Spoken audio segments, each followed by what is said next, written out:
Hi there, my name is Daniel Utuo, and we'll be dealing with cache organizations. So cache organizations is the way in which data is stored in the cache memory.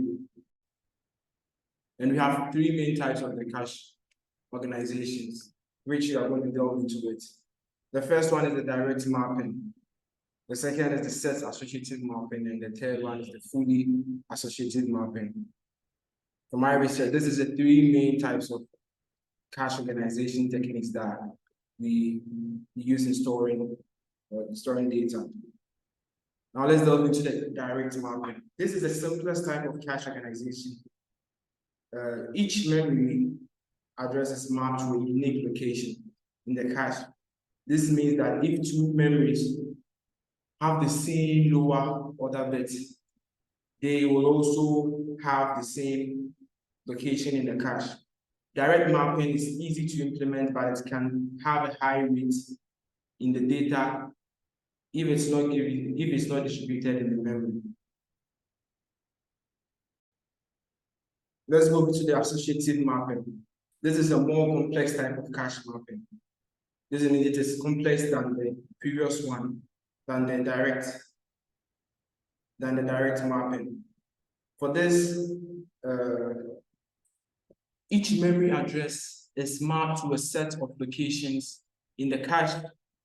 The number of locations in the set is called the associativity. A higher associativity means that there are more possible locations for a given memory address, which can lead to a lower miss rate. However, a higher associativity also makes the cache more complex and expensive. Now, fully associative mapping. This is a very broad one. It has a very big cache organization.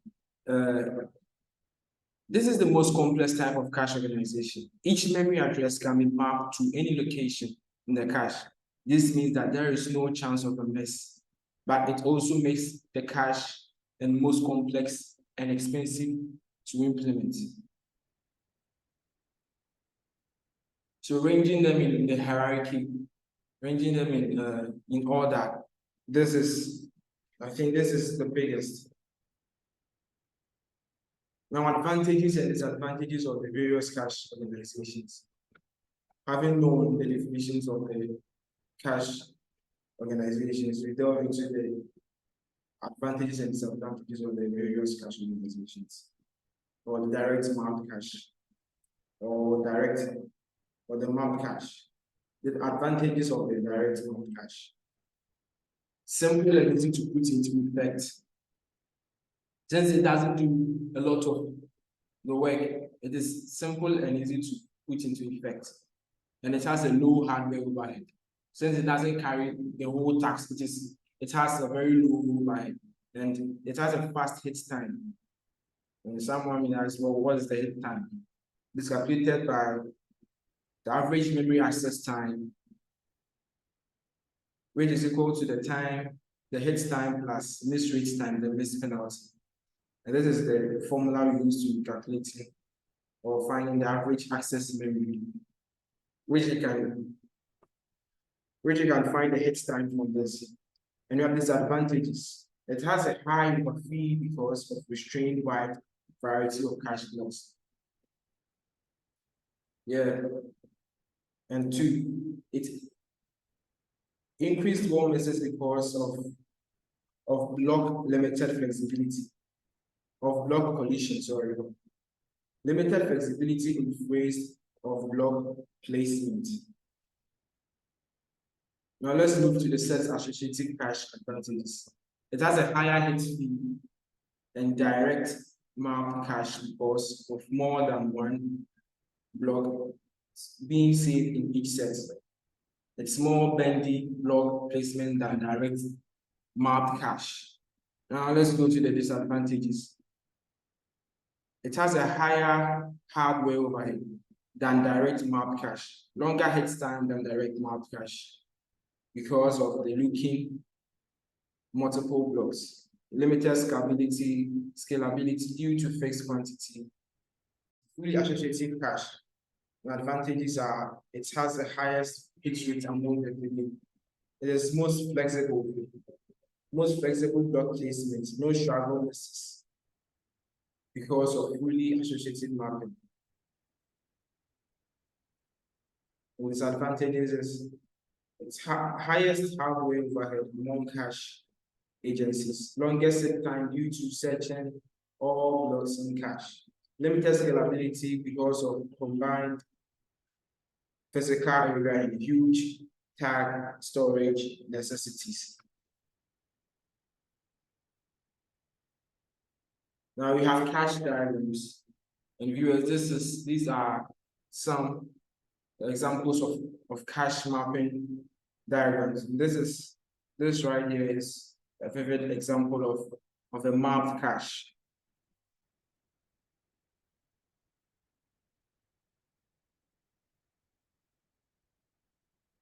All right, thank you for your time and have a nice day.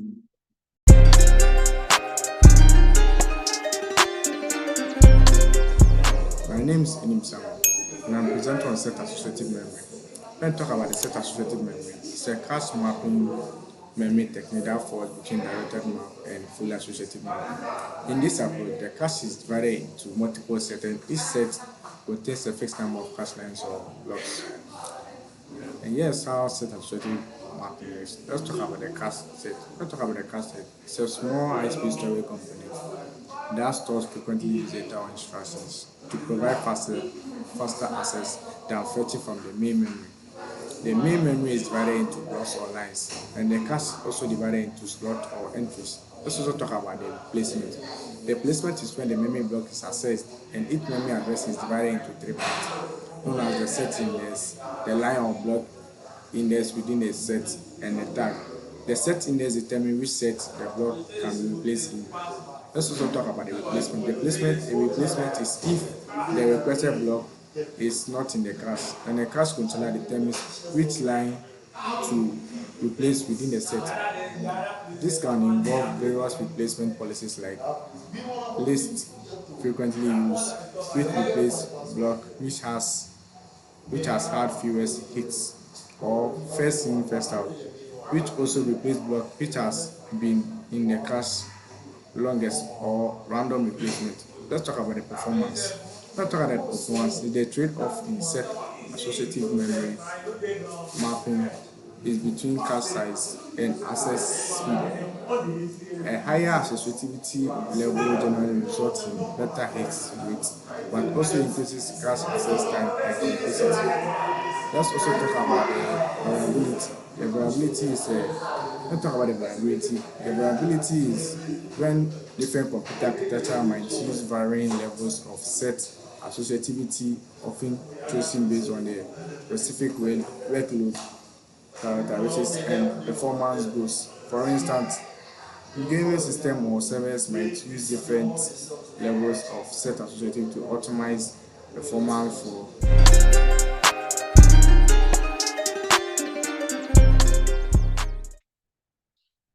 Hello guys, my name is Abna Fusafrimpon, and in today's lesson we're going to learn about cache associativity and cache misreads. In this presentation, we're going to define what cache misread is and cache associativity, and also understand fully the impact of cache miss on system performance and the effect of cache associativity. And what is cache misread? Let me ask. Cache miss is the state where the data requested for processing by a component of application is not found in the cache memory. Cache miss occurs within cache memory access modes and methods.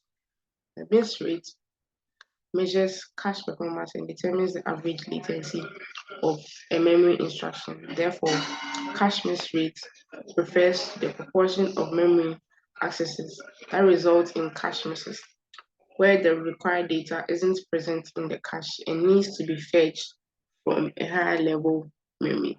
So basically, for each new request, the processor searches the cache to see if the data has been stored there. If not, then it goes to the main memory to search for the data there.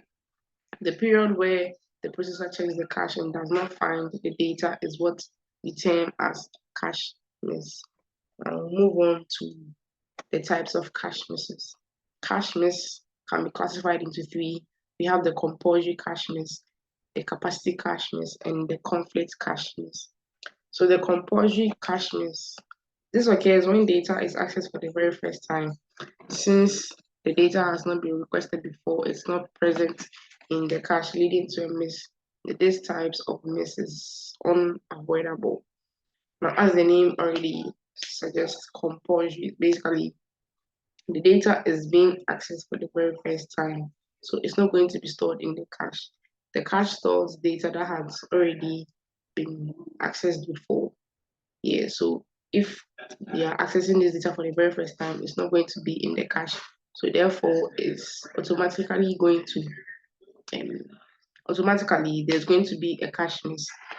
We have capacity cache miss. This occurs when the cache is too small to hold all the required data, resulting in some of the data being evicted to make new space for the new data that is going to be entered.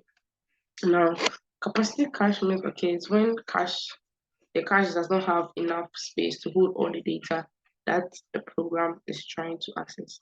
This type of cache miss is not related to how the cache is organized or the specific memory addresses being accessed, but instead it's due to the cache's limited storage capacity.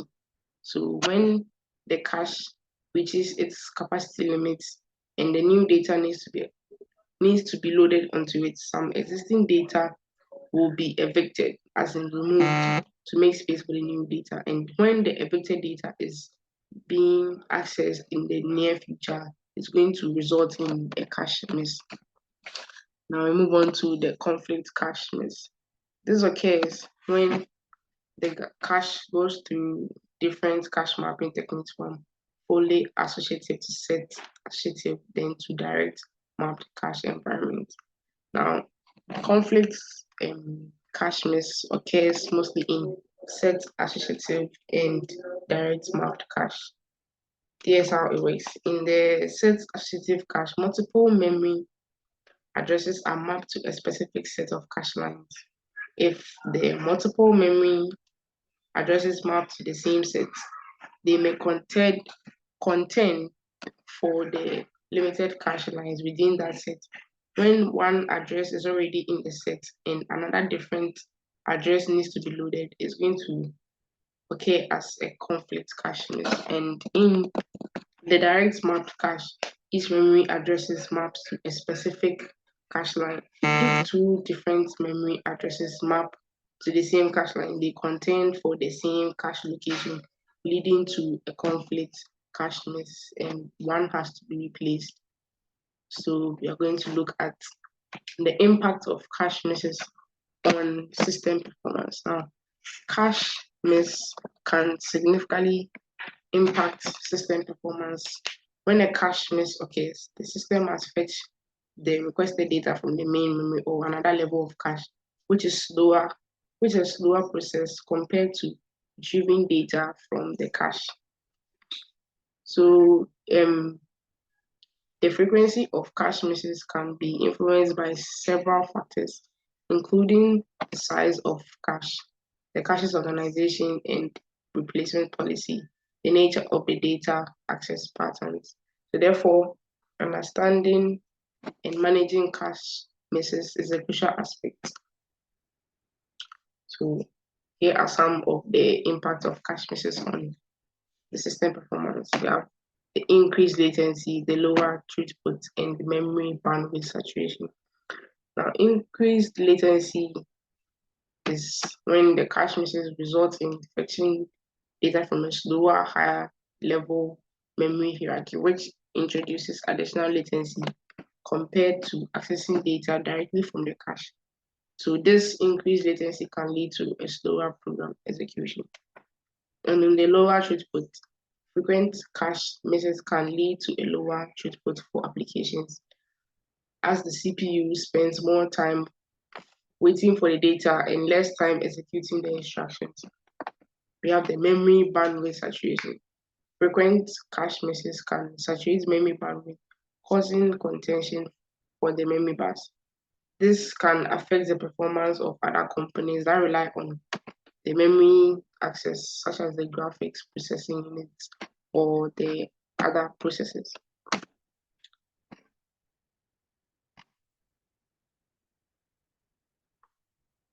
Now we're going to move on to cache associativity. So basically, cache associativity refers to the relationship between memory locations in the cache and their corresponding locations in the memory. It determines how cache lines are mapped to specific locations in the cache. So basically, it determines how cache lines, which are small portions of the memory, and are mapped or assigned to specific slots or entries within the cache. So cache associativity can significantly impact cache performance and plays a crucial role in computer architecture. So there are three common types of cache associativity. We have the direct mapped, we have the set associative, and then the fully associative. So with a direct map, each memory location in the memory corresponds to exactly one location in the cache. And in the set associative, memory locations can map to a set of cache locations. And in fully associative, each memory location can map to any location in the cache. With the direct mapped cache, this mapping is typically determined by the lower and bits of memory addresses, making it a one-to-one correspondence. While this is the simplest form of cache, it can lead to more conflict cache miss and potentially causing cache misses. And then in the set associative, this type memory locations are grouped into sets, and each set contains multiple cache slots or entries. A memory location can map to any cache slot within the corresponding set. And in the fully associative cache, any memory location can map to any cache slot. There is no restriction on the mapping, providing maximum flexibility. However, this also makes cache lookups more complex and slower because the processor has to search the entire cache to find the desired data. Now we move to this is a pictorial presentation of cache associativity. So just as bookshelves come in different shapes and sizes, caches can also take a variety of forms and capacities. So this is a pictorial way of picturing cache associativity. Move on to the effects of cache associativity. Cache associativity impacts how data is stored and retrieved from the cache, and it can influence the overall efficiency of the memory hierarchy. So here are some effects of cache associativity. We have the memory access latency, we have the cache access time, and we have cost and complexity. So with the memory access latency, while higher associativity can reduce cache miss rates, it can also increase the memory access latency due to more expensive cache searches process. This latency can impact the overall execution times of programs. And with the cache access time, the complexity of cache access and lookup can vary with associativity. Fully associative caches, which allow any memory locations to map to any cache line, tend to have longer times than direct mapped caches because they require more extensive searching. Like to find the data, it requires more extensive searching. So we have the cost and complexity. This one is the higher associativity. The higher associativity requires more complex hardware to manage the cache. This complexity can increase manufacturing cost, power, manufacturing costs empower consumption. Fully associative caches in particular can be challenging to implement efficiently in hardware. So basically, this is all about cache associativity and cache misreads. Hope you had a good time. Thank you for listening.